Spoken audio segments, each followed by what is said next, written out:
Yeah, I've got one of these Nespresso milk frothy machines. You can see Nespresso there, look, see that? And I know exactly when I bought it because went down to John Lewis or Helas and in Reading, and there was this chap hanging around the coffee machine. We fancied some nice coffee, and we thought get one of those capsule machines. Incidentally, we've retired that because of the eco-unfriendliness of the actual Nespresso capsules, because they're not recyclable. And they do this thing where they'll send you a new bag, a free collection of the old capsules you're supposed to keep for them, but it just doesn't work out for us. And it was 2 years ago, Christmas. It was just before Christmas 2 years ago, and there was this chap hanging around, and he turned out to be the Nespresso coffee ambassador. He said, I am the ambassador for coffee. And I thought, oh, that's very grand. And he was an Nespresso employee working around in John Lewis flogging these machines.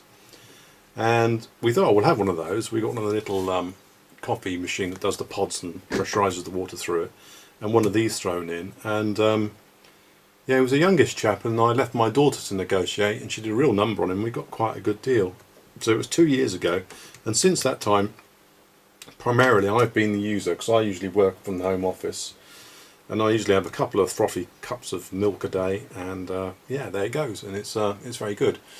But so we've used it probably every day. It's probably had about 700 or 800 uses, I should think. Made 700 or 800 frothy cups of coffee. It was about 50 quid, I think. 60 quid we paid for this, possibly more. The retail price was a bit more, so it's probably we've paid about 10p a cup. Yeah, 80 times 10, 800. So it's about 10p a cup it's cost us to froth the milk for my coffee, right? But at the weekend, someone turned it. I picked it up and thought, hello, it hasn't been cleaned out. And I looked down in the thing. There's a spinning thing that goes round to froth the milk, and there's a big brown ring round there of burnt milk, as though it overheated. So I spent quite some time picking it off and carefully removing the carbonised milk, and thought, oh, coffee time. Put the coffee on. Bit annoyed, to be honest. Someone had switched it on without any milk in it, and it's dead as a dodo. It just didn't work. Okay, so normally you put your milk in. You can only do a couple of cups really. There's a maximum mark there, because if you go above that, milk will froth up, especially with skimmed milk. It gets very frothy, a bit like shaving foam, and it just comes up and up and up and starts leaking all down the sides. So you can do 2 cups with it really, and it's quite good, and this thing whizzes round. I've seen ones where they've got different fittings besides this one, but I think we only ever got one fitting with ours, but I'm not sure. This one is dead anyway. It stands on this base, dead as a dough. Now there's power here, I've checked that, so it's not the base. Let's just check it to one side. It's this, it's gone.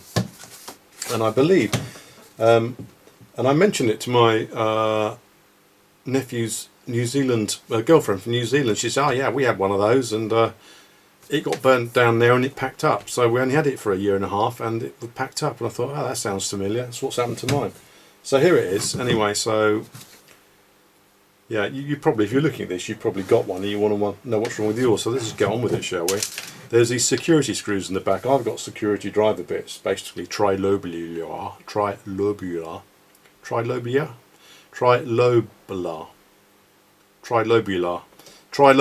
screwdrivers, security bits, but I'm pretty sure you can get that with a standard bit.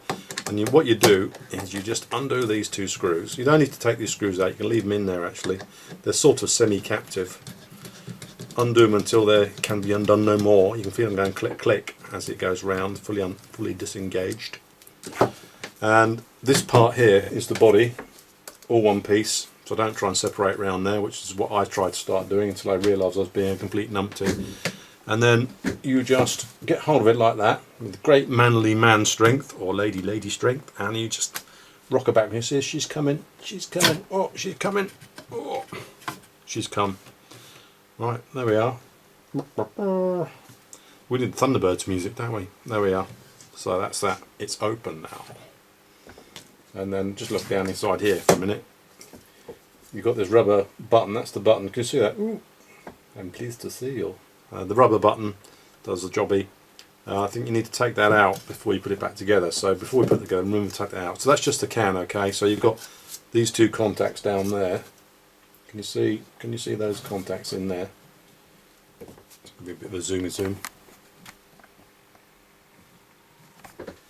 Yeah, you've got those two contacts in there, which plug into a couple of spring contacts on the board. I've had this apart, so I could just save your time. But there's nothing. It doesn't appear to be anything active in there. That's just basically a socket. There's no fuses or filtering, as far as I can make out. That's just electrical connection to the main. So there it is. There's the canister. A bit grubby, but there you go. And we've got a rubber seal around this edge part. Here is a rubber seal that stops ingress of moisture. Okay, and then we've got the electronics on there. So let's just zoom back out again so you don't get such a big view. We've got our controller board. Is that focused? Yes, it is. So pointy thing, end of an old tie wrap. That's no good. That one. What is that one? Okay, metallic pointy thing. Bad idea for electronics. What have we got? We've got. What have we got? What have we got? Okay. So these contacts on here, that's the motor, and then these two contacts are where the mains come in, these two contacts here. Okay. So one of them goes direct to this point. Yeah. So that's the output of the contact there.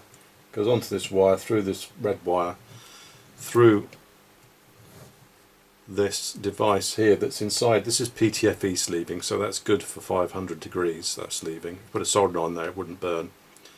Through this device in there, out through that device and onto the PCB. So that effectively is some kind of interrupter of the mains, because one of the mains connections goes straight through that device, and you can see it's pressed onto the heating element. I think this PCB printed affair here is the heating element to heat the milk, so it heats evenly across the base. It seems to be bonded onto the base of the metal can, and you can see it's pushed up against there, and actually this part of the clip that holds it in place, I don't know if you can see that on there. I'll zoom in a little bit. Can you see it's actually melted? So it has got hot, and this plastic holder, which is the motor holder, also holds this device here, has melted, okay, against that PCB. So that must be some kind of heat fuse, heat sensitive fuse. It overheats, it goes open circuit and protects the unit. So I think this has only been switched on once without any liquid in it, and that's what happened. You know when you switch a kettle on, you can hear it going sizzle, sizzle, then boink as the thermal cutout cuts out, and then boink as it comes back in. Well, this is just a straightforward thermal fuse, I presume, which means, can that be right? Can they have done that? Switch it on once without any milk on it, and it's screwed. No, surely not. Surely it must be a resettable fuse that's gone wrong. We're going to check that out anyway. And then round here you've got a temperature monitor, and there's a thermistor held on by a spring, and then some titanium dioxide heat shrink dollop to give good thermal coupling to the element. Now, I don't know if that's an overheating protector as well or not, I don't know. So without further ado, how do we get this off? So we just pull those out of the way. Yeah, just pull those out of the way. So I'm doing this to you again. I'm getting carried away with myself. I'm not looking at the filming. There we go. Oh. Okay, that was that just dropping off. That's driven by a magnet. Look, there's a magnet in there. A little neodymium magnet spins round and couples to the, presumably a couple of neodymium magnets moulded into this as well, into the springy bit.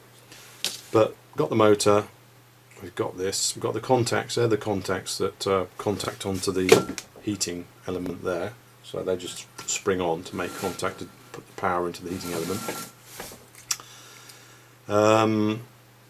We've got our micro, the push button, an LED to light up, so a red LED that flashes and does various things.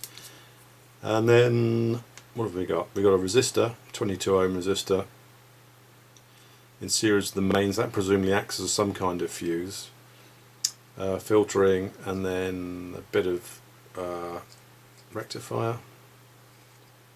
Yeah, a rectifier, high voltage capacitor, 400 volt, 10 microfarad. Then an offline switching chip. I don't recognise that one. The ones I'm used to using are the LNK versions with one pin missing. They've got an 8-pin package, but they've got one pin missing in between the high and low voltage side. Choke. Presumably this is a buck regulator. We'll check that later. And then some low side rectification, and then the DC power supply to drive this. How many volts is that?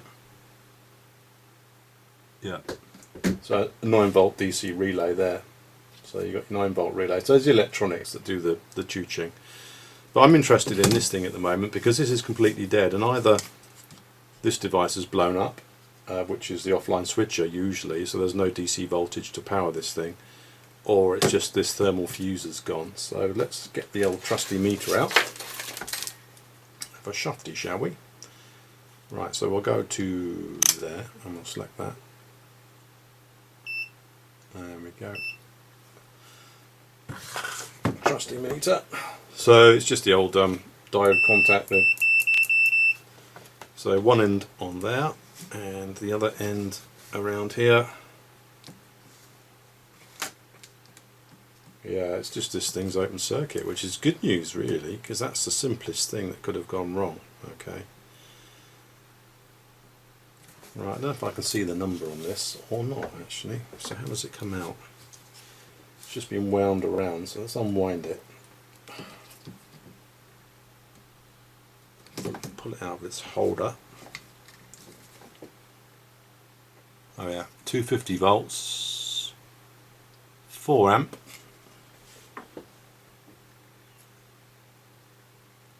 (22 XR). One moment. So there it is. You can see it there, 4 amp, 250 volt, 133 degree C, 22 XR UM1. So let's look that part up and see what we can find. Right, so here's this thermal fuse, a 22 XR thermal fuse we found inside that unit. It's made by the Yukihashi Estec Co. Limited, and we're just looking at this now. Non-resettable thermal link. So it gets too hot, it blows, it doesn't come back. So this thing has been designed, as I suspected, that boil it up with no milk in once is just what I explained happened to ours, and the thing's blown up, it's dead. It's in the skip, or you're looking at a repair. And if we just scoot down to this, you can see, yeah, it's designed to blow a one-off. So one-shot thing. That's the one there. 22 XR, 133 degrees, 4 amps, 250 volts. So I think this thing's about 500 watts. So that's about right. A sip of coffee here. Yeah. So if we just look at, so it's just thermal fuse, and if we just go down about thermal fuses. Slow website in Japan, and you can read that. You could freeze frame and read that if you want to, but it says it's the overheat protection with a one-shot lockout. So once it's overheated, it's blown. You can see, oh, there's a little animation there. Look at that. That's what happens when your Nespresso is heated up with no milk in. Bye bye espresso, or hello repairman, or yeah, it's not something that ages. It's just a one-shot. So in the 2 years that we owned it, we heated it up. One of the kids switched on with no milk in it, and then yeah, it's bye bye. So we need to find another thermal fuse to go in there, don't we? So let's I'm just going to have a quick look and I'll get back to you. I'll find one. Oh yeah, here we got I found this on Radio Spares, RSWWW. It's called RS now, Radio Spares. Radio Spares was the old name when they used to sell bits for old tellies. Yeah, and I can't find a 3 amp or 133 degree or 4 amp fuse, but the 4 amp doesn't refer to the blowing current. It's not like a normal fuse. 4 amp is the capability of breaking a circuit current. So it doesn't, the other fuse that was in there wasn't a current fuse. It had a 4 amp switching capability, and it wasn't blown by the heating of the component, by the electricity going through it, the current flowing through it. It was heated externally by whatever it whatever it was thermally coupled to, that it was limiting the temperature of. So I found these. These are 15 amp, 133 degrees C, non-resettable thermal fuse, 250 volts AC. So it's everything we want, okay, except that it's a 15 amp one. But if we just look at the data sheet, which is here, you can see, if I zoom in on that a little bit, you can see it's only 4 millimeters diameter and 8.5 long. So size-wise, it's perfect. So we're going to get some of those, and they are, how much are they? How much are they? They're 78p each. So I've got to buy a pack of 10. So anybody wants any, I've got 9 spares, okay? And then in order to just make it a little bit safer in that location, which I'll show you in a minute, we're going to also, in series with it, just in case, to be on the safe side, I found this component here. Which one do we want? Pack of 10. 250 volt AC, that one. Okay, now have you got that? So we're going to put one of these in, which is a little wire-ended fuse as well. So if we put that in series with the thermal fuse in that link that links the power in, then we'll have a 3 amp AC fuse. So if there's a short, it will blow. Couldn't find a fuse on the circuit board. We'll have a look at the circuit board in a minute. But yeah, and then we'll have the other thing we'll have is the this one in series. So we'll have thermal and overcurrent, which is better than when it was new. So I'm going to order those now, and then we'll stick them in, and we'll see how we get on with that, shall we? But now I was a bit curious about this circuitry. So there's a chip there. The whole board is actually covered in a conformal coating, which is quite good. You can see this clear, probably epoxy, possibly not epoxy lacquer. It doesn't smell. The lacquers that, it might be polyurethane actually. There was a slightly oily paint smell, but that might be the electronics. But I couldn't see what the chip was, so I've taken a photograph of the thing, loaded it to my computer, and then I've just done some edge analysis on there and cut it out and then enhanced it and got the number from it. And the number is, what's the number? The number is FSL126MR is the offline switcher chip, and that's the other most likely component to blow actually. And you can see, if I just move this over, you can't see that, can you? One moment. Yeah, so this this device, sorry, I'll just resize the screen there, is the FSL126MR power switch, offline 17 watt flyback converter. It's basically a buck regulator that runs off the mains. Quite interesting. I found this actually because there's the LNK 301, 302, which is used a lot, blows up a lot, and this may be an alternative, a more reliable alternative. If we look at the data sheet here, it takes rectified mains in up to 650 volts and then chops it through an inductor. I'll talk about the inductor in a minute. They've used a good inductor on this one. If we just look at the data sheet. Right, so here's the online data sheet. Green mode Fairchild power switch. That's funny because the data sheet on is an On Semiconductor. Are they the same company? The On Semiconductor website linking to a Fairchild device. Got me going there, I don't know. Anyway, there's a circuit, and we're using, because it's offline, we haven't got this transformer thing, I don't think, have we? Have we got a transformer or just an inductor there? Do you know what it is? It's a transformer. Well, hats off to them. They've actually got an isolated supply on this thing. Anyway, so there you go. So simple mains in, PWM, opto isolator, little transformer, or just a simple inductor, depending on how you want to run it, and then DC out. And that DC out powers the microprocessor in this thing. Very simple micro, and obviously the relay coil for to switch the power on and off and sense the buttons and things. So yeah, glad I found that, because it might be a useful device to use elsewhere, because yeah, different pin out to the LNK series, but any new designs, it might be useful. So that's that. So if you need a chip and you can't find out what it is, it's that one. That's the chip in the Nespresso machine, and that is probably the next most likely thing to blow up. Right. Yeah, having a quick look at this board. There's no fuse on here for the mains. There's only this 22 ohm resistors, and I've seen quite a lot of washing machine controllers and things that have got a 20 ohm resistor, and when you put a gross mains overload on here, i.e. something in here goes dead short, they usually just go bang and blow off part of the metal film and go open circuit. So I'm guessing they're using this as a very cheap fuse. That's just an inductor. Yeah, so that's just a fuse. Anyway, I'll get online, order the parts. It occurred to me that actually this thermistor ought to be able to shut off the power before the thing overheats too severely. So maybe the thermal coupling to this isn't sufficient, so they rely on the thermal fuse to blow instead. But it's obviously a design weakness. A design weakness paid for by the consumer. How about that? Does that sound familiar? It does. Well, that concludes part one of this repair. I'll order the parts up, and then on Monday or Tuesday, a couple of days, I'll put up the final repair where we fit the thermal fuse, we fit the ordinary fuse, and just reassemble it, and then have a cup of coffee.